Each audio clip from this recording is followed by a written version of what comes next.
ओम नमः शिवाय। स्वागत है आप सभी का मेरे हरिओम शर्मा ब्रजवासी यूट्यूब चैनल पर। आज मैं आपको वट सावित्री व्रत से संबंधित संपूर्ण जानकारी दूंगा। इस बार कौन से योग बन रहे हैं, कैसे हमें पूजन करना है, वट सावित्री की कथा कौन सी है, कौन सी गलतियां हमको नहीं करनी है और कौन से ऐसे उपाय करने हैं जिससे हमारी हर मनोकामना पूरी हो। वट सावित्री का व्रत हमारे हिंदू धर्म में विशेष महत्वपूर्ण है।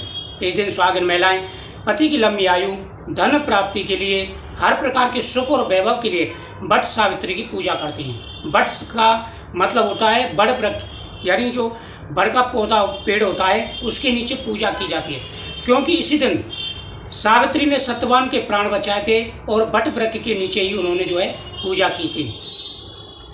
इस दिन का विशेष महत्व है। हमारे शास्त्रों के हिसाब से ज्येष्ठ अमावस्या, जिस दिन की ज्येष्ठ अमावस्या होती है उस दिन वट सावित्री का व्रत किया जाता है। इस बार बहुत बड़ा शुभ योग बन रहा है। 30 मई को यह व्रत पड़ रहा है और 30 मई को 3 शुभ योग हैं। सबसे पहला ज्येष्ठ अमावस्या है, दूसरा सोमवती अमावस्या है, सोमवार है, भगवान शिव का दिन है, शनि जयंती है और वट सावित्री व्रत है। ऐसे योग काफ़ी सालों के बाद में पड़ते हैं। ऐसे योग पढ़ें, उनमें पूजा की जाए, हर प्रकार का सुख और वैभव प्राप्त होता है। धन प्राप्ति नहीं हो पा रही है, किसी भी प्रकार की कोई परेशानी है, तो दंपत्ति को इस दिन भगवान शिव का पूजन करना चाहिए। पंचामृत से भगवान शिव जी का अभिषेक करें। सोमवती अमावस्या के दिन पंचामृत से भगवान शिव जी का पूजा करने से हर प्रकार का सुख और वैभव प्राप्त होता है। उसके बाद भगवान शिव जी को नैवेद्य अर्पण करें और दीपक जलाएं।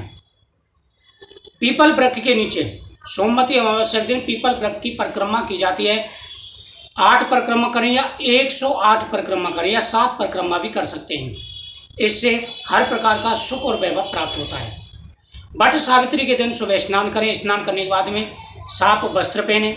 साफ वस्त्र पहनने के बाद में आप श्रृंगार करें। सुहागिन महिलाओं का ये व्रत है, पति की लंबी आयु के लिए रखा जाता है। इस दिन व्रत का संकल्प किया जाता है। आप अपना नाम और गोत्रोच्चारण करें, अपने पति का नाम लें कि हे सावित्री माता, आज हम व्रत रखेंगे, हे पार्वती माता आप हमें आशीर्वाद प्रदान करें। उसके बाद में आप पूरा सामान एकत्र कर लें। देखो, रोली, मोली और मीठा पान इस दिन आपको लेना है। काले चने, जो भीगे हुए काले चने आपको लेने हैं। अक्षत लेने हैं, पुष्प लेने हैं, मौसमी फल, मौसम के अनुसार जो फल चल रहे हैं वो आपको लेने हैं। बांस का पंखा लेना है। जो पहली बार कर रहे हैं उनके लिए जो है वस्त्र के बने हुए जोड़ा होता है, वस्त्र का बना हुआ, वो आपको लेना है। साथ ही मोली लेनी है, कच्चा सूत लेना है, मीठा लेना है। ये सारा सामग्री आपको ले लेनी है और साथ ही आपको स्वाग का सामान भी लेना है। अब ये सारा सामग्री आपको तैयार कर लेनी है। 29 तारीख को दोपहर को अमावस्या प्रारंभ हो जाएगी और 30 तारीख को शाम को 4:30-5 बजे तक अमावस्या रहेगी। तो उससे पहले 5 बजे तक या 4:59 तक अमावस्या रहेगी। तो इससे पहले आपको कथा का श्रवण करना है। प्राचीन समय की बात है, जब आप बड़ के पेड़ के नीचे जाएंगे, सबसे पहले आपको बड़ वृक्ष पर जल चढ़ाना, जल अर्पण करना है। उसके बाद माँ स्वास्थ्य चिन्ह बनाएं, रोली से पूजा करें, थोड़े से चावल छोड़े, फल चढ़ाएं, फिर आप परिक्रमा करें। उसके बाद दीपक जला करके इस कथा का श्रवण करें। प्राचीन समय की बात है, अश्वपति राजा थे जिनकी एक पुत्री थी जिसका नाम सावित्री था। सावित्री गुणवान थी, सुंदर थी। सावित्री बड़ी हुई तो अश्वपति को उनके विवाह की चिंता होने लगी। एक बार देवर्षि नारद जी वहाँ पर आए, वह विवाह की चर्चा कर रहे थे। उसी समय सावित्री आई और सावित्री ने कहा कि पिताजी, आप वर की चिंता ना करें, मैंने अपना वर चुन लिया है। उन्होंने बताया कि आपने किस वर को चुना है, तो उन्होंने कहा कि घुमसेन के पुत्र सत्यवान को मैंने अपना वर चुन लिया है। देवर्षि नारद जी बोले कि सत्यवान बड़ा प्रतापी है, गुणवान है, रूपवान है, लेकिन उसमें एक ही दोष है कि जब इसकी शादी होगी उसके 1 साल बाद उसकी मृत्यु हो जाएगी, क्योंकि यह समय उसकी, नारद जी ने बताया कि इस दिन उसकी मृत्यु हो जाएगी।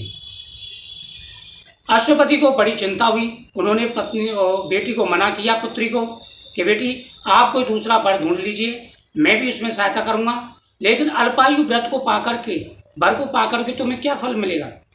सावित्री बोली कि पिताजी, हम जिसको मन से एक बार पति चुन लेते हैं जीवन भर उसी का साथ निभाते हैं। मैंने सत्यवान को अपना पति चुन लिया है, मैं उसी से विवाह करूंगी। वह नहीं मानी।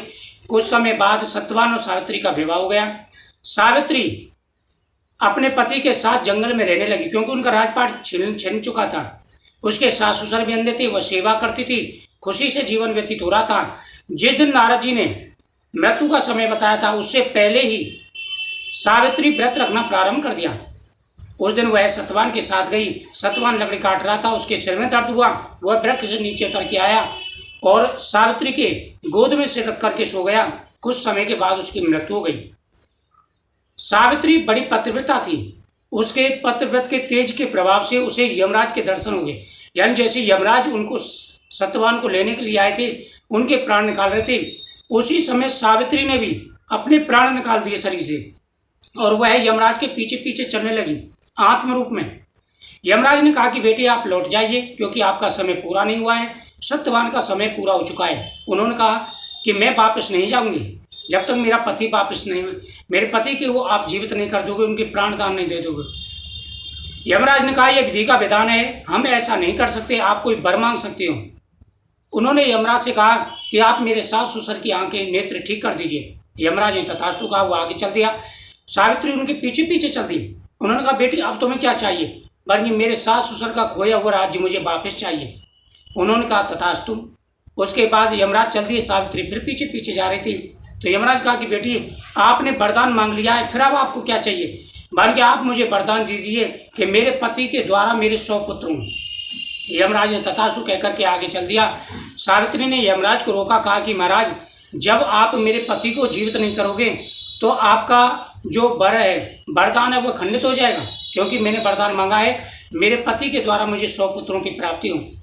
यमराज बड़ी दुविधा में फंस गए। उन्होंने सत्यवान को वापस कर दिया, सत्यवान के प्राणों को लौटा दिया और कहा कि बेटी तुम्हारे पतिव्रत धर्म से आज तुमने अपने पति की रक्षा की है, मैं तुम्हें वरदान देता हूँ आज के दिन जो तुम्हारी पूजा करेगा और इस कथा का श्रवण करेगा उसके पति की आयु लंबी होगी। इस दिन वट के नीचे आकर के सावित्री ने फिर पूजा की थी और फिर उन्होंने जो है राज्य वापस पाया और सास ससुर की आंखें भी उनको वापस मिली और उनके 100 पुत्र हो गए। तो बड़ा महत्व है इस कथा का जो है। इस कथा के श्रवण के बाद में फिर आप वहाँ पर पूजा की सामग्री छोड़े बड़े वृक्ष के नीचे और आप जो है नैवेद्य ग्रहण करें। तो इस प्रकार से ये व्रत रखा जाता है। बड़ा ही महत्व है इसका। मुझे उम्मीद है आपको ये जानकारी अच्छी लगी। वीडियो को शेयर करें, चैनल को सब्सक्राइब करें। जय श्री कृष्ण।